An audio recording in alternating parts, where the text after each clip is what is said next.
discussing on pressures or forces leading to marriage, and um, Pastor Lega Asu Redu bless us a lot, and we are continuing from where we stopped. Now, Pastor, obetumi ama briefly the yakano efa some pressures that need normal etimima yetimi the case pressures no kwa eden na normal etimi lead into the massa pressures ni by so ma yetim koto sa relationship mu ene baby a say yankasa between this pressures and forces ya ba yakasa ho with ma summarize am ansa na etimi atwa so eglaba. Okay. So we have said that we have reasons we enter marriage, and sometimes to circumstances and people push us into marriages that all other things being equal, we wouldn't have entered. Okay. And these are what we are discussing as pressures or forces that lead us into marriage. So we have discussed that it can come from different angles.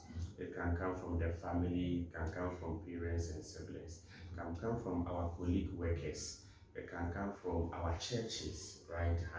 Then we also emphasized on pressures that we bring upon ourselves. Then we cited instances where we have a pregnancy that we didn't plan for, and so families come together and think that, okay, if there's pregnancy, let us make them husband and wife, then they agree. Under circumstances where either of them would not have gone in for such a person as a life partner. Okay. So generally, these are what we have discussed under pressures leading to marriage. All right, thank you, Pastor Lega. Now, so yeah, to also dear, you say, how can one deal with these pressures? Okay. It is very important. It's very important because most of the time we don't plan to bring pressures on ourselves. But humans as we are, and since we don't have control over every circumstance, it is very important to position ourselves so that when pressures come, we will be able to. The first thing I want to say about dealing with the pressures is calmness. Okay. Yes, we need to be calm. Because sometimes we think that the problems that are coming will destroy us when the problems are not even destructive, even though they could trouble us, they could disturb us. It's just like the incident in the Bible where Esau returned from farm and saw his brother cooking stew. And when Jacob requested that he should sign out his birthright for him, he said, "Oh, I'm dying. What will a pot of stew, a birthright do to me when I'm dying?" Meanwhile, he wouldn't have died. How many times has hunger, a day's hunger, killed someone? So we need to be calm. We say things like, my time is going, my time is going. But still, people still marry in their latter years, right? So one of the key things that will be very helpful is calmness. Even if you rush in the circumstance, you will not be able to stop it. You can turn things around, you can change it. So you need to be calm. Then another side of it is that because of the pressure, sometimes we take a lot of decisions that do not help. And so I advise that in the midst of the pressures, we should be truthful to ourselves and the people we meet. If you have a child, then a suitor comes around, whether the person is a male or female. You don't hide that child from them because you are under pressure to get married. Of course, there is a time to say it. You also don't say it just when the person say makes proposal to you, and you say, "Oh, me, I have a child." No, that's not how you say it. Yeah. So, but then you don't enter into the marriage without informing the person that you have a child, right? Yes. Then also, there are what we call red flags in marriage. There are things that we see from prospective couples that the marriage they are about to enter is not likely to stand the test of time. In the midst of the pressures, when you see these red flags, it's likely you ignore. Yes, but I want to advise that it's better. Sometimes it's better that you don't even enter the marriage at all than for you to enter, go and see these things, and finally come out. You will come out as a bruised person, someone who has been bruised emotionally, physically, psychologically, different kind of a trauma that a person has gone through. Yeah. So even though the pressures are there, but when you see the red flags, treat them as red flags and don't allow the pressure to put you into marriages and relationships that you don't like. Then the last thing that I want to say is that don't lead a fake life. Okay. Don't pretend to be a prayer warrior if you are not, right? Don't put up dresses that that's not your type. You see, we have women who go out there wearing boosters, something that gives them hips and butts for guys out there to see that they are heavily endowed. Let me give you an example of that one. I dated one lady who used to wear this bra with some foam or something in it. I didn't know. So the first time I saw that one, I just lost interest in it because I like the bigger bust. So if immediately I saw that, I said, nah. Yes, and it's deceptive. You see, that could be the main reason the person came. The person was attracted to you. So if you buy those things from the store, and if you have the intention that my time is going, so let me place the balance, you go out there, you buy these boosters for yourself, then it leads you to marry for the man to find out that you are not as endowed as he saw you outside. The person will think that you have deceived them, and the marriage could not stand the test of time. So the same applies to makeups. I remember one friend of mine said when they were doing the traditional marriage and the wife came, he could not have identified the wife until he saw a mark on the face that made him identify the wife. So afterwards, it's like when I saw her, how she had presented herself is different from how I saw her without the makeups. So there are two different things that. Yes, for makeups, we won't say they are deceptive until we have proof that the man has not seen the real face of the girl before. Okay. Yeah, you see, with these boosters thing that you are saying, not every guy even knows that those things are there. You see, some guys do not even know that there's what we call booster, where ladies can buy hips, can buy butts, and ladies can buy boobs somewhere. Not everyone knows, but with the makeup thing, it's like we know that women wear makeup, and sometimes so it helps. It makes them beautiful. Sure. In the case of that marriage thing, it's ceremonial. Okay. So you don't count it against them because it is their day and they should look good too. But sometimes you see that even in the person's natural sense, the person looks more beautiful than what the product of the makeup. So you see, it means that sometimes the makeup too will not even make any impact. So, but there are guys too who also buy makeups for their wives and their girlfriends for them to look good to the public. They are not offended by the makeup because the person's real face has not been hidden from them. But if every day before I come to you, you put on makeup and I don't know your real face, when we marry and you wake up, or even you wear the makeup before you go to bed, then you wake up and you wash your face, then I see you. I feel that I've been deceived. Is that your real face? Is that your real face? Is that you? Okay, thank you, Pastor Ledger. I have a question. With these pressures, we're talking about the ladies, especially they should calm down. I had an instance where a lady got pregnant. Actually, she was dating more than one guy.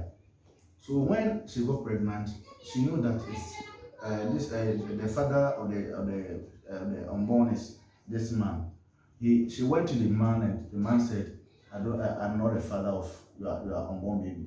So she quickly pushed the pregnancy on another man who had not had sex with her. But what she did was that immediately the biological father um, rejected the pregnancy. She accepted another guy's proposal and slept with him. And so the man could not defend himself that I'm not the father of this unborn baby. But later in life, the child was admitted in the hospital and they were supposed to transfuse the child. The blood of the mother could not be given to the child, the same as the blood of the father. So the father, being literate enough, he requested that DNA be done, and he proved that he is not the father of the child. So it's like the shame on the woman became, it's like escalated. So with this one, That's why I've even said that we should be truthful to ourselves. You see, a lot of people are taking care of children that are not theirs. sure, If I'm taking care of a child who is not mine, and I know that the child is not mine, it's different. I can love the child, sure, but if I have been made to know that the child is mine, when he is not, that's very painful. But you see, sometimes per the backgrounds that we come from, you see, someone comes from a Christian home, or let me say a church home, and so the family think that there is a standard in our family where we bring up our girls and our boys in this manner of life. And so it is a routine that you get married and you become pregnant. And when these things happen, then because of the standard that we have set and the shame that we think that our behavior and the circumstance will bring into the family, we try to cover up with some of these things. But you see, sometimes the best way is for you to go to the person and say that, Father, I know that I've offended heaven, I've sinned against heaven, and I've sinned against you. I've come back, not that you should count me as your son, but take me as one of your servants, just like the prodigal son did. okay, We have to feel, and this is one of the reasons most of our girls do abortions at the secondary schools, sure, because they don't have the courage to approach their parents and tell them that I've messed up, I've done this, I've done that, but I still see you as my parents and you are the only people I could come to. And so because they can't get the courage to meet their families, they go to do abortion, which may even be more costly in some time to come. But if I may ask, you being a teacher in the secondary school, would you say at the end of the year, some of the pressures now it pushes some of the young ones, and especially the ladies, into these relationships?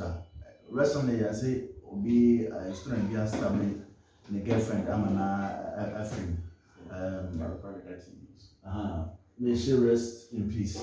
So with this issue, say at the end of force lead, Emma no enter into that relationship until secondary schools need there a lot. In fact, I think that the commonest is peer pressure. Yes, because you get there and you see that almost everyone is doing it. Even sometimes, including the Griffin people who are more quite senior, some of them are involved. And you call a preps, it was school, near pump preps, near bar, better. That short time, 30 minutes, conversations are possible dormitory no. Actually, say we are in a sex mad world. It looks like say nipa na or no or only relationship number two. and I say she is an unfortunate person. And even though any relationship, but who say one day a guy will come, and that's one day you also have. So me, I think say the commonest cause is peer pressure. People enter relationship because of influence from their colleagues. Okay. Last question to end this session. Can the pressures be devastating? Yes, and it can even lead to suicidal tendencies. Okay. Yes, and that is why it is good to be managed. Because unyini na say okwa adwuma oba nko na wada ho nko na wo fi Loneliness. You see, sometimes somebody even dreams of when that pen and so let's say what we are name a DSC obi also in the person of a wife. Like I said, that pen and so make obi be friend make so my husband says I should do this thing for him, so I can't make it to this function. Now, at that same period, no, you have been invited to attend red weddings of your friends and your family members. It can be devastating, psychologically devastating. And that is why if you don't manage it, because of who say or no husband is coming. So it can be devastating. Okay. To close the session, what do you have to tell our viewers? Yeah, so my final word is that pressures and forces leading to marriages are real. It is good that the knowledge goes out there. Then people become aware that apart from our genuine reasons, there are other circumstances say you are managing a bit more pushing at the actual our But then, hard as we try, say those circumstances and the balance, when we feel the pressures we have to calm down and take it one at a time. Okay. Thank you, Pastor Ledger. So if someone needs your attention, you as Pastor Ledger you need your help or as a counselor or whatsoever, how can he or she reach you? Okay, so the person can follow me on aswellmedia.com. That is my personal website where I discuss some of these things and controversial Bible stories. And also on my phone number, that is 0241 226505. I will be glad to help. Okay, thank you. And just one subscribe here. Just call YouTube, Facebook, Instagram, TikTok. Now search it. Official Elisha TV. O search here. Call subscription icon so now click so. We are write something there. There's a community that one click so, like it and share the link to other people to also listen to it. Hear it right, do it right. Elisha Television. Thank you.